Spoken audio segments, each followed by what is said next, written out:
So Donald Trump launched his meme coin, and boy, did people rejoice. My new official meme is here. It's time to celebrate everything we stand for. Winning! Well, not so much if you're a small investor, but we'll get to that. Join my very special Trump community. Get your Trump coin now. Okay, so I want to kind of get into how we got here. How did we get here?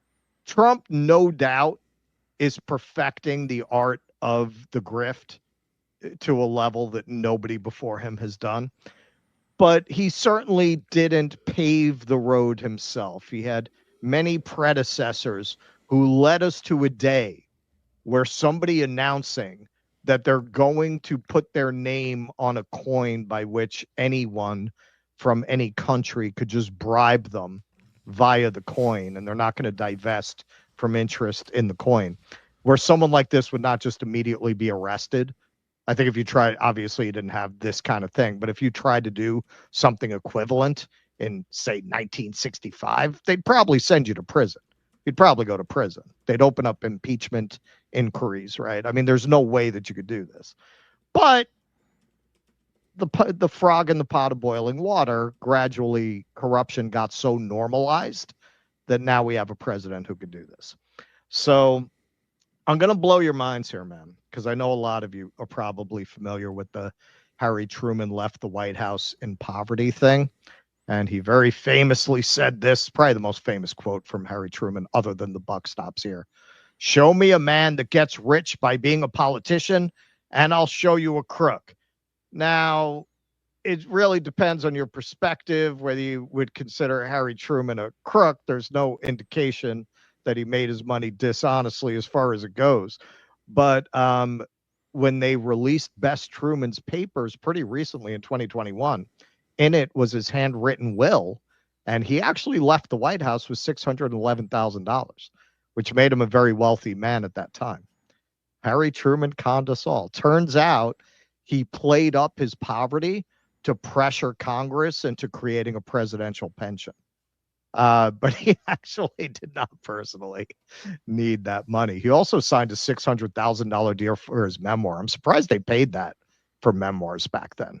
Yeah, that's a lot of money. That's like a few million by today's standards, right? Yeah, no, within a few Yeah. years of leaving the White House, he was a millionaire. And he already left, like, in pretty good financial shape. So, all that to say, hey, look, it's a capitalist society. People with capital are more likely to have the standing in their communities that would allow them to achieve high office. Even then, you're not going to get like the guy who, just works down at the feed store who becomes president, right? Like even in his time. But there's no indication he made it in a corrupt way. Now, where I would say the modern era of selling the presidency, of selling the prestige of the presidency for profit, of cashing in on the office, the modern era of that, I think, and if you disagree, let me know in the comments. I think it started with Reagan's Japan tour. Reagan took $2 million to go on a tour of Japan not long after he got out of office. And this, by today's corruption standards, sounds very quaint, but it was a huge scandal at the time. It really damaged his popularity post presidency for a while. He threw the first pitch in their baseball series. Everyone was saying, that's a pretty good deal. He got $1 million a pitch because he threw two pitches. Um, people didn't really do this kind of thing then. He got an agent, and his agent booked him gigs. Reagan came out of Hollywood. That was how he thought. You're a famous figure. You do appearances, you do gigs, you get paid to do gigs, you go appear places.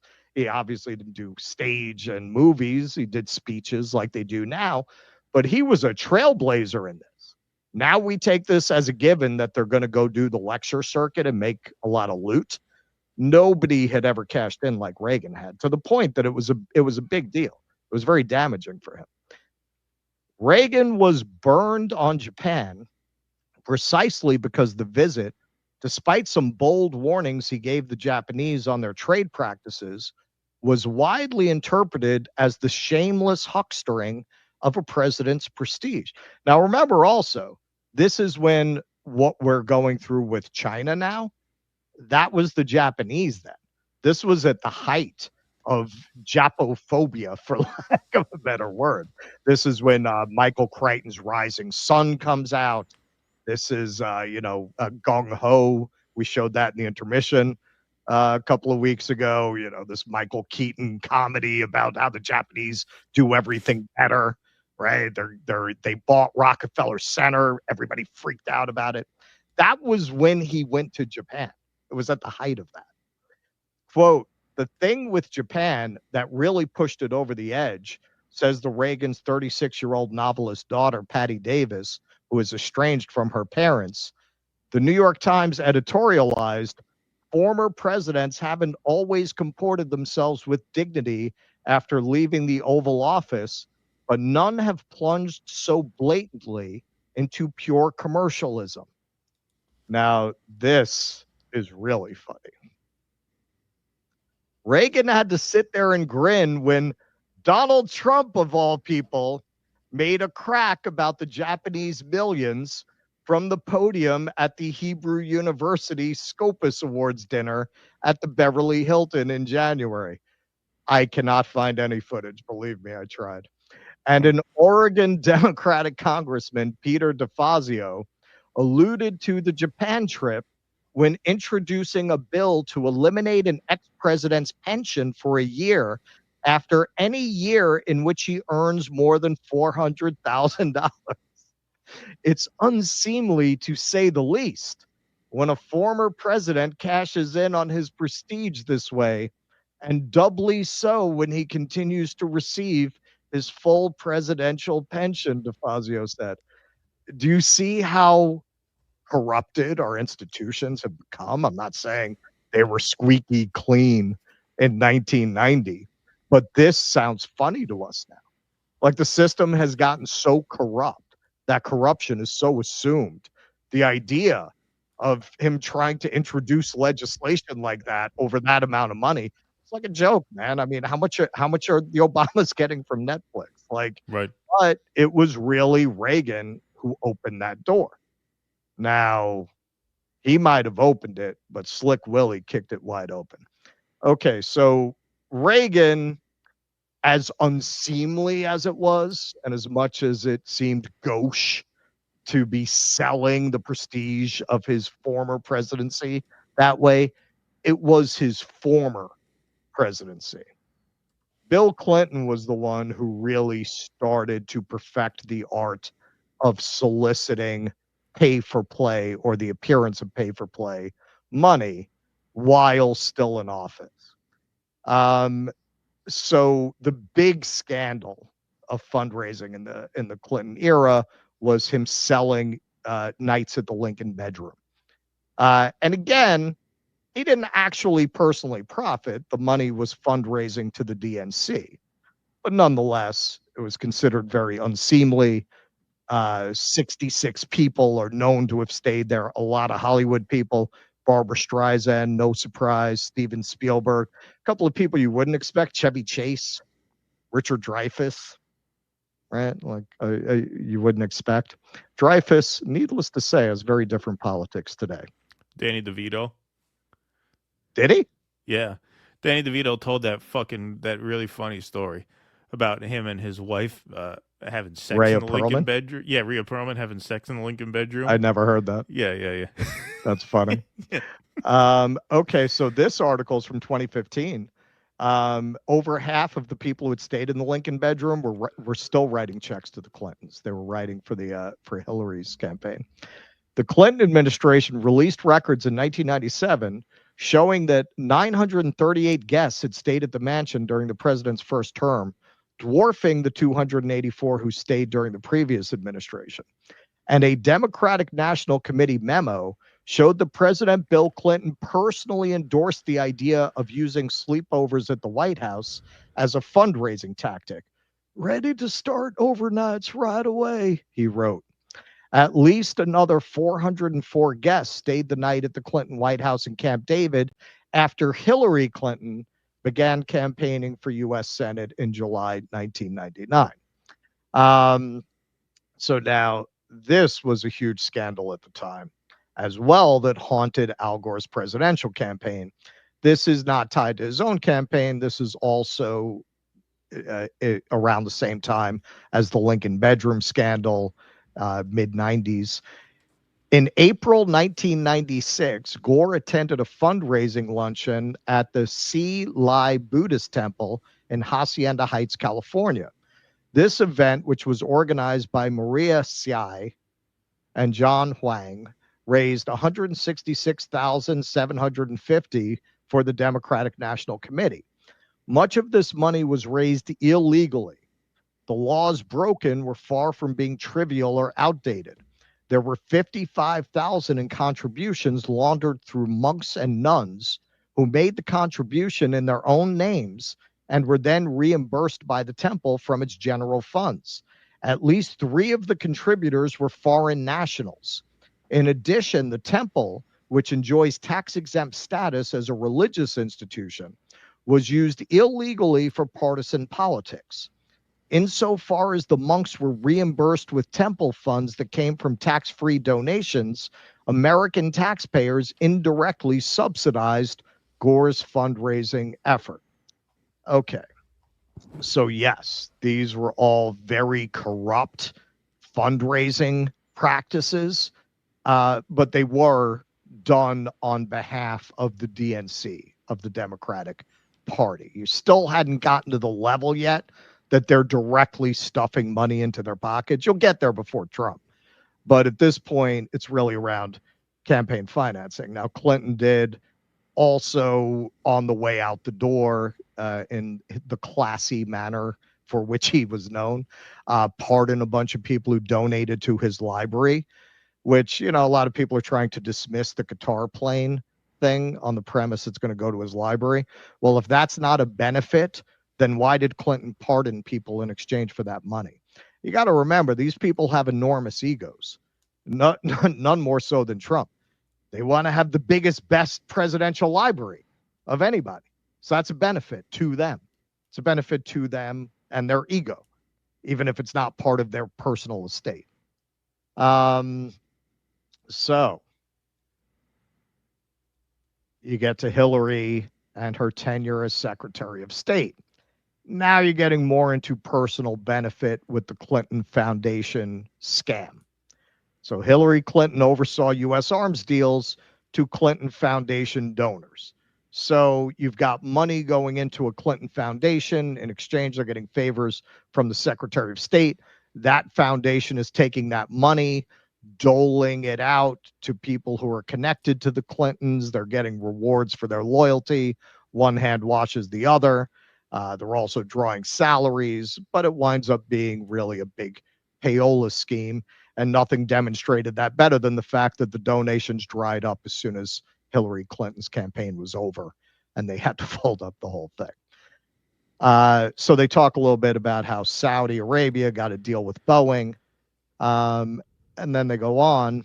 IBT found that between October 2010 and September 2012, state approved 165 billion in commercial arms sales to 20 nations that had donated to the Clinton Foundation, plus another 151 billion worth of Pentagon brokered arms deals to 16 of those countries, a 143% increase over the same time frame under the Bush administration.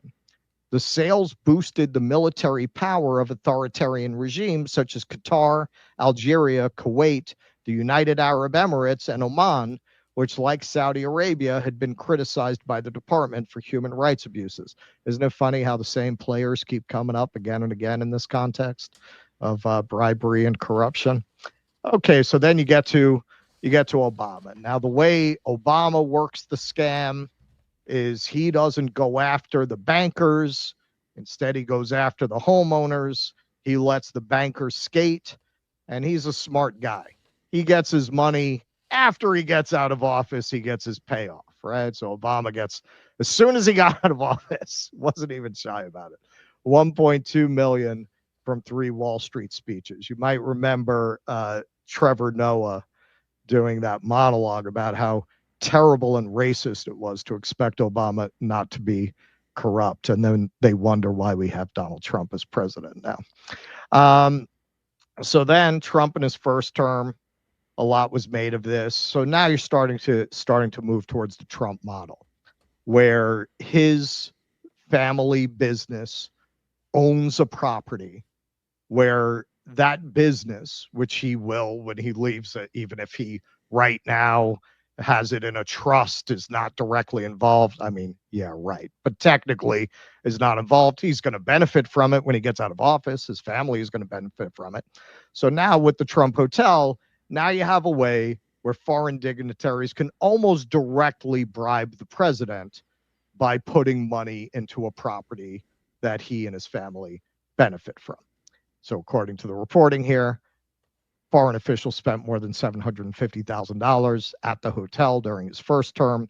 Government officials from Malaysia, Saudi Arabia, Qatar, the United Arab Emirates, Turkey, and the People's Republic of China collectively spent over $750,000 at the Trump International Hotel during his presidency, according to committee chairwoman, Representative Carolyn Maloney of New York. And she said, did so at sensitive times for those countries' relations with the United States. Look at that. Even China took money from China.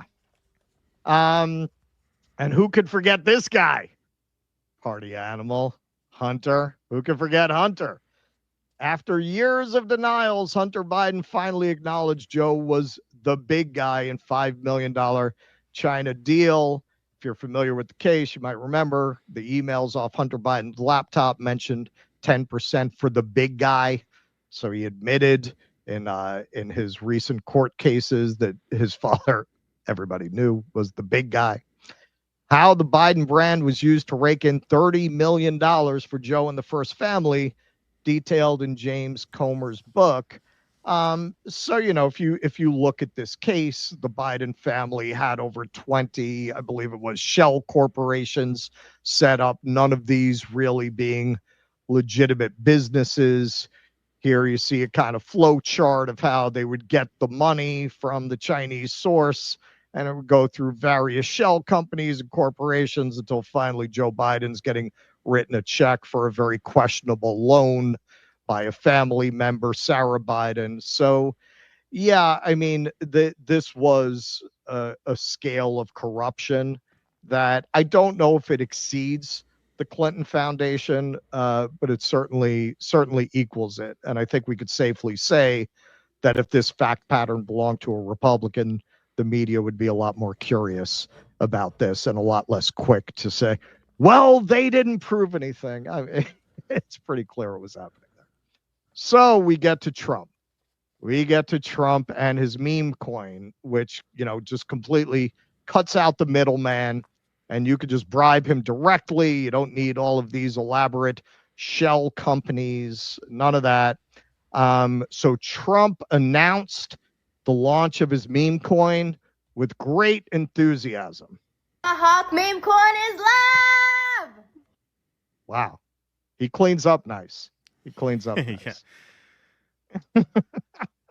So yeah, his Hawk meme coin went live, and he announces it, and of course the value goes through the roof.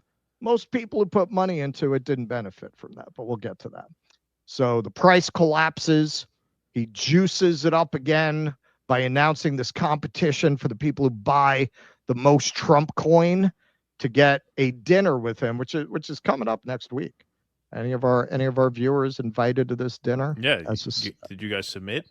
Did you guys submit? Supposedly somebody rigged it in such a way that they got in with $1,200 in meme coin. I'm not sure if that's true though. So here's Chris Murphy. He's kind of made this his personal cause. Here's Chris Murphy explaining how the grift works. Okay, so Trump coin, it's a meme coin. So it's got no independent value. Its price is just a function of demand. So if a lot of people want it because they like Donald Trump, then its price goes up. If nobody wants it, then its price plummets. So Trump launches this coin right before the inauguration. Why? Because he wants to make sure that his MAGA supporters, who are like wild with enthusiasm about the inauguration, would buy up a ton of the coin at the outset. It worked. Prices jumped from 18 cents to $75 a piece. And Trump's net worth on paper, it swelled to like $56 billion. And when it fell back down, the price of the coin fell back down to $17. A ton of his supporters who bought it at the top lost actual real money. Okay, but the crash, it doesn't matter to Trump because Trump gets a transaction fee. He's made $100 million, probably a lot more, just in trading fees. Well, many of his supporters have lost thousands of dollars. Okay, but that's not the worst. Trump holds back 80% of the total coin. And what he's going to do is release more when prices get high again. Because in addition to the transaction fees, he gets paid on that initial release of the coin. So how does the price get high again? Well, demand goes up. And who is in the best position to buy a ton of coin to drive up the price? Foreign governments and billionaire CEOs who have business interests before the Trump administration. Now, you might say that's illegal, but it's not. Nothing prevents, like a Russian oligarch, from buying a ton of Trump coin in order to put money directly into Trump's pocket. And even worse, we will never know if the buyer is a Russian oligarch or a Saudi prince or an oil company CEO because it's all secret. In the first minute of trading, one buyer purchased around 6 million Trump coins, sending the price through the roof. One buyer was able to send the price through the roof before that buyer sold the entire supply for a 2-day profit of more than $100 million. Reporting suggests that in this case, the buyer was probably actually coming out of, wait for it, China. When Trump cashes out, he's not doing it through a mainstream exchange. He's doing it through unregulated Chinese exchanges. Why? Because he's hiding something, either the source of the money or the people connected to him that are getting the payments. Because on a mainstream exchange, you might have a modicum of background checks done on the cash outs. The Chinese exchanges are totally dark. So while the Trump coin may seem like some silly, hard to understand online fad, it could end up being the most fundamental corruption in the history of the presidency. It's as if Trump is posting his Venmo or his Cash App handle and inviting corporations and foreign governments to just send him cash in secret.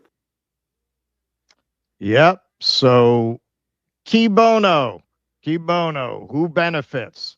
Not you, motherfucker. Not you. 58 crypto wallets have made millions on Trump's meme coin. 764,000 have lost money, data shows. It's a big club, and you ain't in it. You ain't in it. But you know how Trump makes his money? By convincing lonely, desperate, broken, mostly male people that they're in it. That's Right. how they get them to buy it. That's how they get them to buy it. This whole thing, this is MAGA in a nutshell. Right? He's going to tell you, yeah, come on, fight with me. 58 people benefit. The rest of you get skata. My Greek friends will know what that means. About 764,000 wallets that purchased President Donald Trump's Trump meme coin have lost money on the investment, according to fresh data shared with CNBC by blockchain analytics firm Chain Analysis. Most of the wallets that lost money held smaller amounts of the token, according to the firm's on-chain analysis. Crypto wallets are accounts that store the keys you need to access and use your cryptocurrency holdings. Chain Analysis said that while 2 million wallets have bought into the token, 58 wallets made more than 10 million apiece, totaling roughly 1.1 billion in gains. It's what they call the old pump and dump. The big players get in early and get out early and leave you holding the bag. Interest in the coin spiked more than 50% after the project's website promised the top 220 holders of a seat at a black tie optional dinner with the president. The Trump event, set for May 22nd at the President's Trump National Golf Club, Washington, D.C., includes a reception for the 25 wallets with the largest coin balance, along with a White House tour. Lawmakers are now formally investigating whether the Trump meme coin and a related crypto venture called World Liberty Financial, which sends 75% of revenue to the Trump family, constitute a direct conflict of interest for the president. Only 20% of the token's total supply is currently in circulation. The remaining 80%, reportedly controlled by the Trump Organization and affiliated entities, is locked under a 3-year vesting schedule. Public disclosures say insiders have agreed not to sell their allocations for another few months. Even with their tokens under vesting restrictions, insiders are earning substantial revenue. Since January, more than $324 million in trading fees have been routed to wallets tied to the project's creators, according to Chainalysis. The Chainalysis must be. The token's code automatically directs a cut of each transaction to these addresses, allowing the team to profit from ongoing activity. So understand here, they make money coming and going. They make money when you buy, they make money when you sell. They're making money off every transaction that you make. They make money off the pump, they make money off the dump. It's the perfect scam. It's the perfect scam. And you know what? Chris Murphy just laid it out. It's actually legal. Nothing against the law there, right? So here's a little chart of heartbreak. Chart of heartbreak for a bunch of retail investors that thought Donald Trump cared about them. Oh, I thought that was the white South African population by year. Sorry. Sorry. I misinterpreted that. All right, so he announces the meme coin, shoots right up, and all the insiders sell, and all the bag holders. Oh, Donnie, I thought you loved me. Oh no! Then he announces the dinner, right? You see, it never goes back to that, but you see that little spike there, right? So then he announces the winners, and it comes down a little bit. You got a little dead cat bounce. So what they do with those coins? They dumped them. They dumped them right away. They know they're garbage. They know it's a scam. They know it's worthless. They bought enough of these coins to get into that dinner, and then they dumped them right away. Trump dinner contest winners may have made up to $2.6 million each from Trump gains. Most VIP wallets are now empty after the pump. After the pump comes the dump. An analysis by Bloomberg revealed that 19 of the top 25 wallets are almost certainly owned by individuals operating outside the U.S. Justin Sun, who openly shared that he bought $75 million worth of the Trump family's World Liberty Financial token, a digital coin where 75% of proceeds go to Trump-related entities, is believed to be at the top of the Trump meme token leaderboard. Sun, who was born in China, is the crypto entrepreneur behind the Tron blockchain and is in talks with the SEC to resolve civil fraud charges. Now, we're going to do a second part of this on Tuesday, dealing with Trump and Witkoff's son's tour of the Middle East, sucking up investors for their dodgy Tether coin. And one of the things they're doing is integrating their Tether coin with Tron. So 75 million paid off for them. MEMECOIN, a Singapore-based crypto network that was vocal in its quest to secure a spot at the Trump dinner, landed in second place with an investment of 18 million. An Australian crypto entrepreneur also reportedly made the cut. Freight Technologies, a Houston-based logistics firm that trades on the NASDAQ and has a market cap of just over 2.3 million, bought 2 million worth of the Trump tokens to influence U.S.-Mexico trade policy, according to a release. CEO Javier Salgas described the move as a strategic push to, quote, champion free and fair trade across the U.S.-Mexico border. Freight Technologies finished in 250th place, missing the cut for the dinner. That's got to hurt. That's got to hurt, especially if the rumor of the guy who got in for $2,000 is true. Got to draw the line somewhere. Got to draw the line.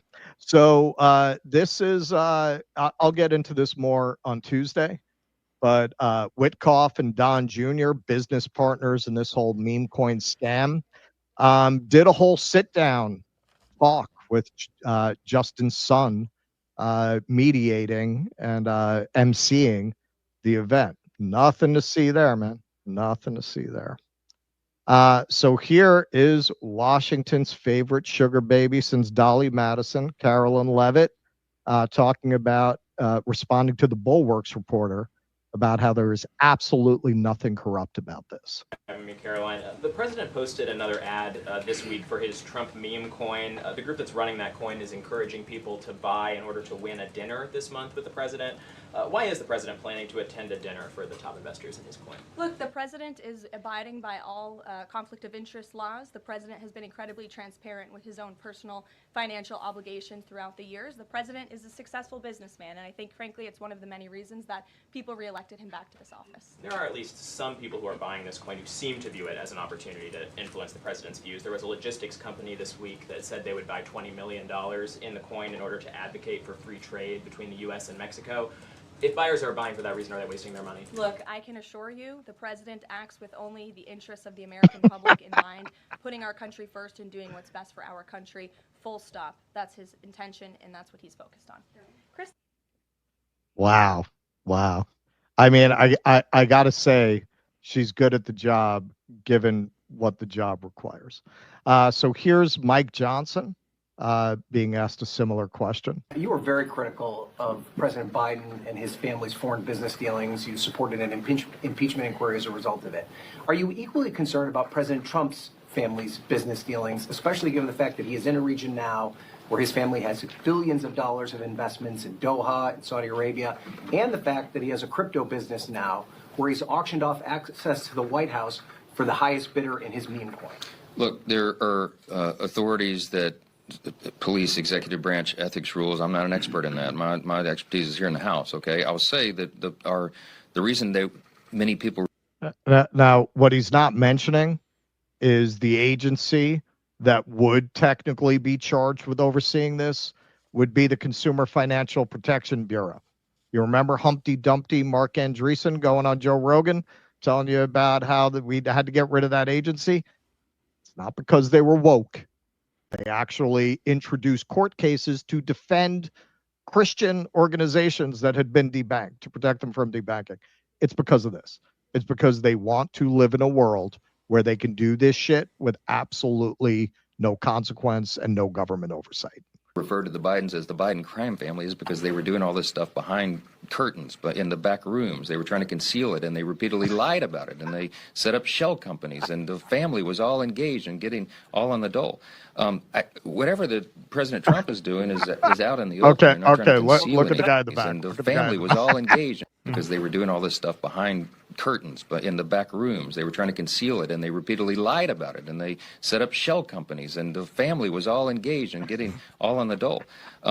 Whatever the President Trump is doing is out in the open. They're not trying to conceal anything. But Mr. Speaker, the investment in the meme coin, those folks are not transparent. We do not know who those people are. I don't know anything about the meme coin thing. I don't know. I can just tell you that, I mean, President Trump has had nothing to hide. He's very upfront about it, and there are people who watch all the ethics of that. But I mean, I've got to be concerned with running the House of Representatives, Is it and that's what I do. congressional oversight, though? That's the congressional responsibility, isn't it? Congress has oversight responsibility, but I think, so far as I know, the ethics are all being followed. So, yes, sir.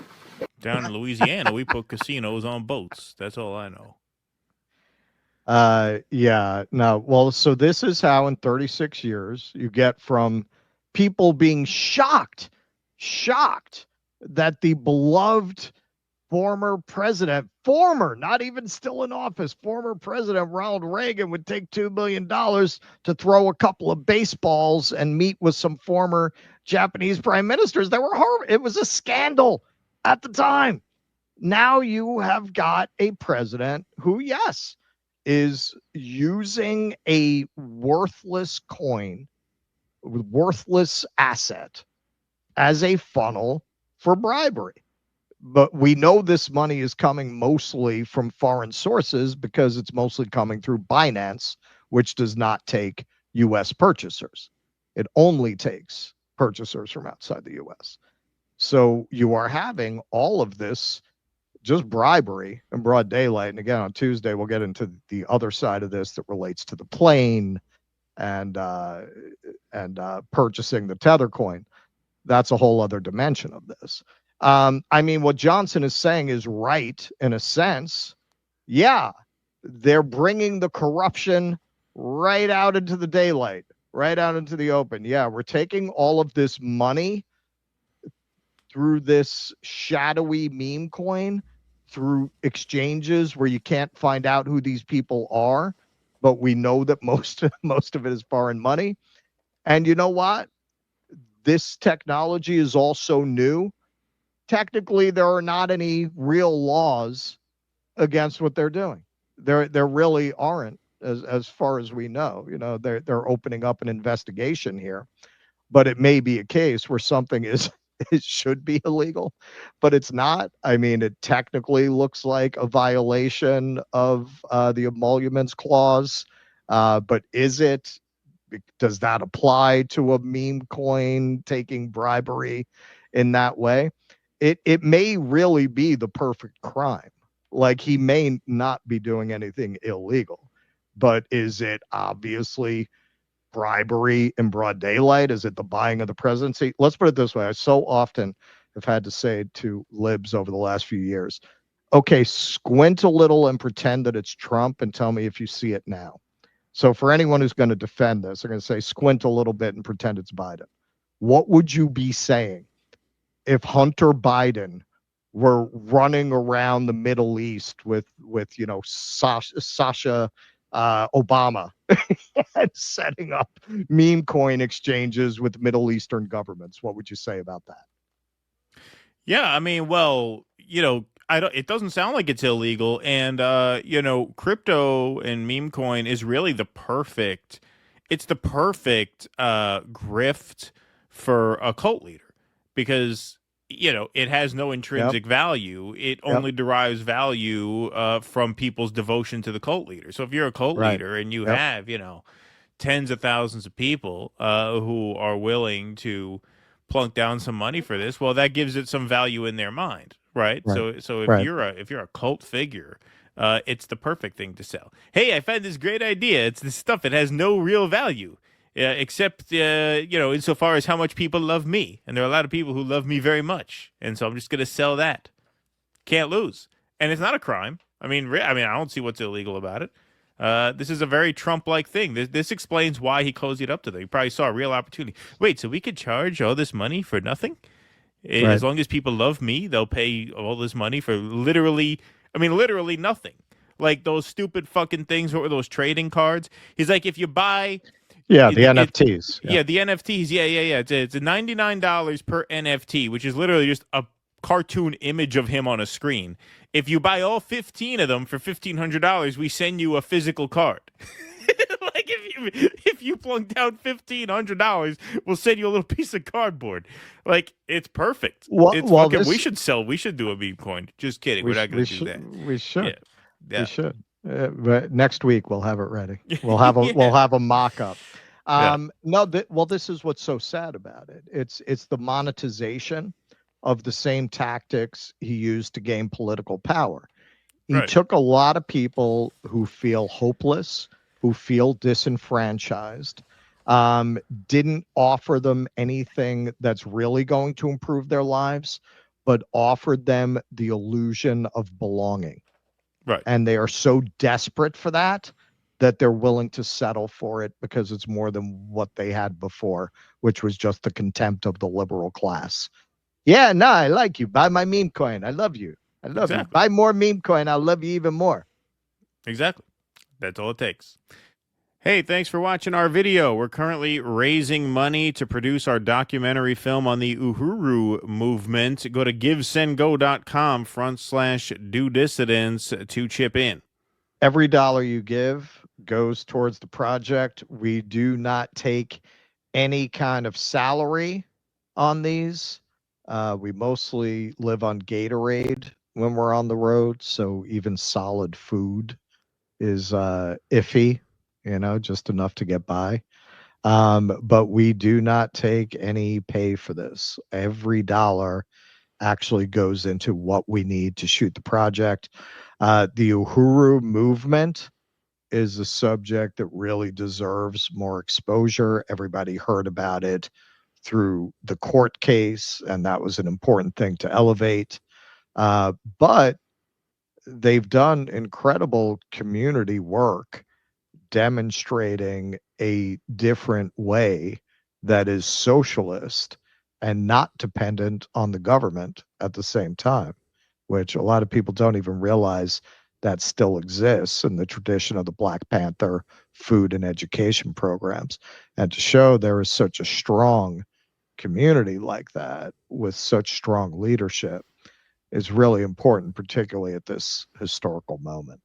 Yeah, so we're really excited about doing the project, but we need your help. So go to givesendgo.com/do-dissidents to chip in. Thanks very much for your support. Please clap.